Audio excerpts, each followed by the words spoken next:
Pero si tú tienes alguna duda, no tienes la experiencia necesaria, pucha, ¿qué hago? No opero, no hago una plastía, no hago una plastía. Un fin de semana, estoy con interno, con incidente, pero hay que hacer algo con el niño porque el niño está distendido, ¿verdad? Entonces me animo a hacerle, y si me animo a hacerle, no tengo experiencia, voy a estar ahí buscando, dañando, y le voy a dañar todas sus estructuras y le voy a asegurar un futuro desastroso.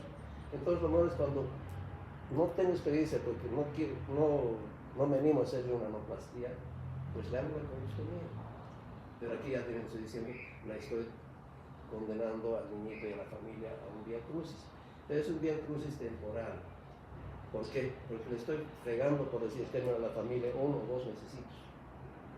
Porque le estoy salvando su integridad. Entonces, en 1 o 2 meses, llamo a mi amigo alguien, o me entreno, que sí, y le hago la cirugía bien hechita, y en un tiempo determinado, le sirvo la colostomía. Le ha arruinado la vida 2 o 3 meses, pero le ha asegurado un futuro a toda la familia, ¿cierto? Entonces, cuando ante la duda, lo primero que siempre es decir, pídame ayuda, punto, no es ninguna vergüenza. Entonces, esa es la disyuntiva. Algunos ya directamente les hacen la colostomía, porque si son niños, ustedes saben que el meconio es estéril, pero así como es estéril, es muy, muy espeso. Entonces, si haces la anoplastia, no tienes los cuidados necesarios de enfermería, porque todo esto no es solamente el cirujano, es toda una cadena, ¿cierto? La cadena está formada por el anestesiólogo, el cirujano, el ayudante, terapia neonatal, enfermera neonatal, pediatras, o sea, todo un conjunto. Si alguien me falla, pero es una enfermería que no le hace el cuidado necesario, se rompe el eslabón y se me fregó la cirugía, porque se abrieron los puntos, ¿cierto? Se infectó, se retrajo la herida, se cerró la herida, se entenosó, y el niño fue el que se lo perdió. Entonces, siempre en toda patología congénita, habitualmente hay una malformación asociada. Entonces, estas malformaciones asociadas hay que buscarlas, ¿cierto? Porque con certeza tiene más de una o una asociada.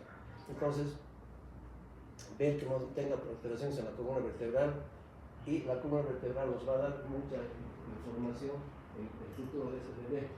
Lo que nos interesa es ver en la columna vertebral que no tenga hemivértebras. Mientras más alteraciones tenga la columna, lo más probable es que tenga alteraciones a futuro por la parte de la inervación. Entonces, podemos tener como referencia una medición del coxis, ¿no es cierto? Si vamos a ver un coxis en una radiografía, lo único que tiene valor en un niño recién nacido para ver una malformación rectal es tomar una radiografía de frente.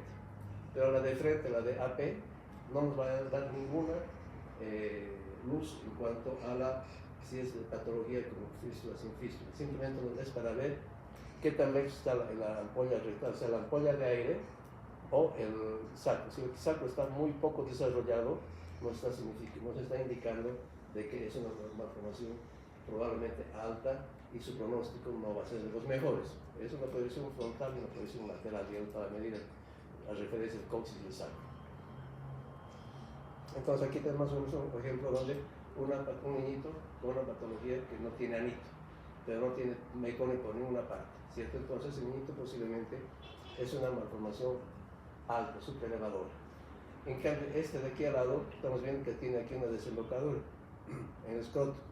Entonces, como está saliendo meconio por el escroto, entonces una fístula es una formación infraelevadora. ¿Por qué decimos infraelevadoras? Porque, valga el ejemplo, este es mi músculo elevador del ano, todo el niño sano está pasando el músculo por acá desembocando en el anito. Entonces, aseguro yo mi contracción, ¿cierto? Entonces, si está aquí abajo, pues simplemente arregla anoplastía, pero tengo certeza de que está sano. En cambio, las supraelevadoras altas están ahí arriba, por el elevador del ano. Entonces, ahí el problema es ese, que no sabemos cómo va a ir si no tienes una experiencia necesaria. Aquí es la misma pacientito, y aquí en la mujercita no se ve muy bien, ahí la fístula recto vestibular. Entonces, te decía, las malformaciones asociadas, ¿cierto? Generalmente son del 28 al 70% de malformaciones que estén presentes en todo problema de malformación anorectal.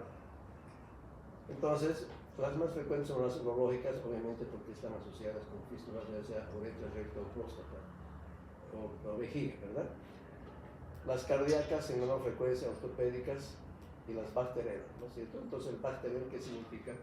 La B significa de malformaciones en la columna vertebral, la A en el riñón anal, la C, alteraciones cardíacas, las T de la tráquea, la E de esófago, o sea, las atresia esofágicas acompañadas que pueden estar, la R de renal, y la R en inglés es lymph, que significa malformaciones ortopédicas, o sea, alteraciones en los huesitos del radio. Entonces, hay que buscar en todo paciente con malformaciones ortopédicas, digo mal, anorrectales, siempre buscar cualquiera de estas patologías, ¿no? Entonces, eso lo vas a buscar después como haciendo un ecofaz, etc. Entonces, nos interesa, como hemos hablado del sacro, nos interesa saber la presencia, la altura de este sacro. Todo niño que nace con un sacro normal, con certeza está asegurada su continencia. Cuando está la raíz nerviosa, S4 y S5, obviamente eso ya se las con una electromiografía que el encargado del médico electrofisiólogo. Cuando está la raíz S4 y S5 alteradas, lo más probable es que sea también un niño con una continencia normal. Pero si ya la raíz S3 está alterada, como se le va a tener incontinencia. Peor, más alta todavía la alteración en S1 y S2, con certeza ese niño va a tener, hagas lo que hagas, más bien que hagas la cirugía, va a tener incontinencia. ¿Por qué? Porque la cirugía la harás ver los nervios estaban mal, entonces no hay por dónde estaban. Más aún todavía si ese niñito va a nacer con mielomeningocele, ¿verdad? El mielomeningocele, ¿usted sabe qué es el mielomeningocele? Está asociado a la espina bífida también. Pero ¿qué más es el mielomeningocele? Claro, están abiertas las meninges, ¿no es cierto? Entonces no tiene una cubierta. Entonces, como están descubiertas las meninges, están expuestas, las terminaciones nerviosas están expuestas, obviamente eso está chao, ¿cierto? Entonces ahí no hay vuelta que dar. Un niño que nace con mielomeningocele, chao, chao el futuro de este niñito. Entonces, nos interesa un poquito, recordaremos nosotros cómo es el mecanismo para que este niño tenga una buena continencia. Recordemos que va asociada a tres elementos importantes: todo lo que forman las estructuras del músculo voluntario, la sensibilidad que hemos hablado del recto sigmoides y la motilidad intestinal. Entonces, las estructuras del músculo voluntario están formadas por el complejo muscular y el esfínter externo. El complejo muscular está formado por el músculo elevador del ano, el cubo rectal, el hilo coccigio y el cubo coccigio, ¿cierto? Entonces, ¿esto qué importancia tiene? El esfínter externo nace pues de la cara posterior y de la punta del coxis y va hacia la parte anterior del pubis, haciendo una cincha más o menos envolviendo el recto. Entonces, como termina el esfínter externo, es un músculo que está cerca a la piel, entonces tiene mucha sensibilidad, es un músculo de tipo, ¿de qué tipo? ¿De qué tipo de líquidos? ¿Liso o estriado? ¿Cómo es, chicos? Estriado, ¿no es cierto? ¿Por qué estriado? Porque es voluntario, ¿no es cierto? Cuando yo estoy, digamos, en clase ahorita, ¿quieres ir al baño? ¿Qué haces? Te frunces, ¿no? ¿Por qué? Porque tú contienes eso, por eso es testeado. Entonces, ¿qué pasa? El mecanismo, has comido, empieza el reflejo gastrocólico, empieza el bolo alimenticio, el bolo fecal, y va a ir por el recto. Entonces, ¿qué sucede? El recto se va a distender y se está distendiendo. Es el aviso, te avisa de que miércoles tengo que hacer algo, porque está distendido. Si no está distendido, no tengo sensibilidad. Entonces, ahí pues acompañar a la peristalsis del intestino y al pujo que yo puedo tener porque soy voluntario, evacúo todo lo que necesito, ¿verdad? Entonces, los niñitos que no tienen incontinencia, pues andan permanentemente haciendo así. ¿Por qué? Porque en ningún momento distienden el recto. Entonces, pues que se les sale la taquita, porque no hay ese relojito que despierte y diga, oye, aquí estoy viniendo, permisito, ¿no es cierto? Necesito tener una cierta capacidad de contenido fecal para despertar ese reflejo que los niños con malformaciones no las tienen, o los niños con diarrea, o cualquier persona adulta que está con diarrea, se pasa directo, y por eso que no nos avisa, no podemos controlar porque no hay distensión, no hay estímulo. Entonces, el diagnóstico, ¿cómo vamos a hacer en el varón, en la mujer? ¿Cómo podemos diagnosticar? Obviamente lo primero, ¿cierto? Veo clínicamente, no tiene anito, ya está diagnosticado, como somos rectal, ¿verdad?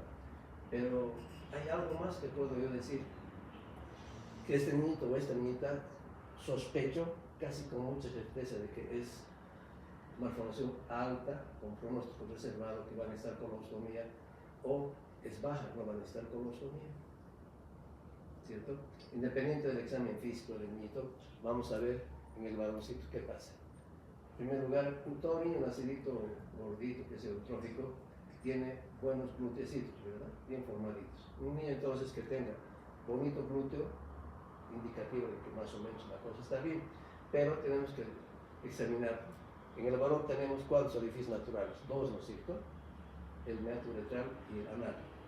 Entonces, si te veo al niñito, un buen glúteo, tiene el meato uretral en su lugar, pero está haciendo caquita o tiene un orificio por el escroto o más allácito en el región vulvar, entonces ya tiene el segundo orificio. Entonces, eso con seguridad es una malformación infralevadora baja, ya que no va a necesitar colostomía. Pero en cambio, si el hombrecito lo examino miércoles, chiquito, solamente veo la uretra, no hay 12, 24, no ha hecho caca por ningún lado. Entonces, es un solo orificio. Si es un solo orificio, pone la firma que es una malformación supraelevadora, o sea, alta. En las mujercitas, examinamos lo mismo, un buen glúteecito. ¿Cuántos orificios naturales hay? 3, ¿verdad? Corresponde a la uretra, a la vagina y al recto.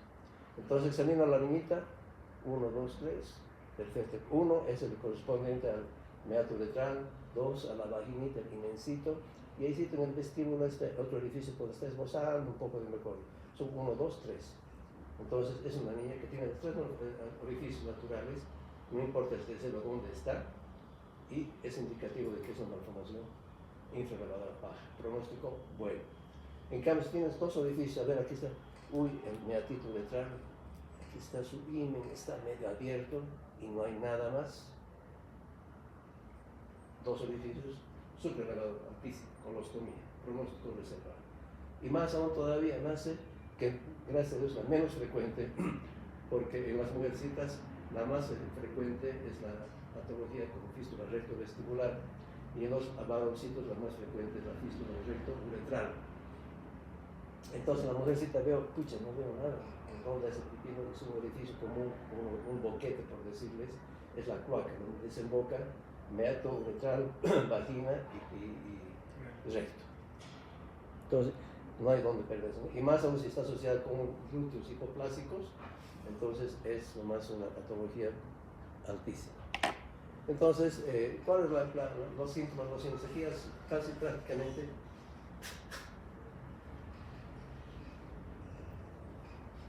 son niños que están con stop de la parte digestiva. Entonces, si hay un stop en la parte digestiva, no está eliminando gases, no está eliminando caquita, pues se va a distender, ¿cierto? Entonces, vemos primeramente que no tenga anito permeable, entonces obviamente está distendido, está obstruido, va a tener, si no hay por dónde salga la caquita y los gases, el meconio, pues va a empezar a meter vómitos, ¿cierto? Le pones una sondita y el ácido gástrico va a ser importante. Entonces tampoco vamos a hacer meconio por ano, lo que sí, si vemos meconio, orina, manchas del pañal de la enfermedad del doctor mide, la orina está medio verdecito, entonces significa que el meconio está desembocando por alguna fístula, algún lugar, ya sea la vejiga, la próstata o la uretra. Entonces, si ves meconio en orina, es con certeza altísima. Pero el hecho de que no veas meconio en orina no significa que no tenga, porque el meconio es tan espeso y es tan filante, ya ves, la fístula es tan finita que no permite el paso del meconio. Entonces, ¿qué es lo que pasa? Dificultad respiratoria. ¿Por qué no dificultad respiratoria? Si no nacido bien. Pasa, ¿no es cierto?, que el niño está distendido, te comprime el diafragma, el niño es respirador a expensas de los músculos intercostales del diafragma, que que están poco desarrollados, entonces no se puede defender mucho y entra con insuficiencia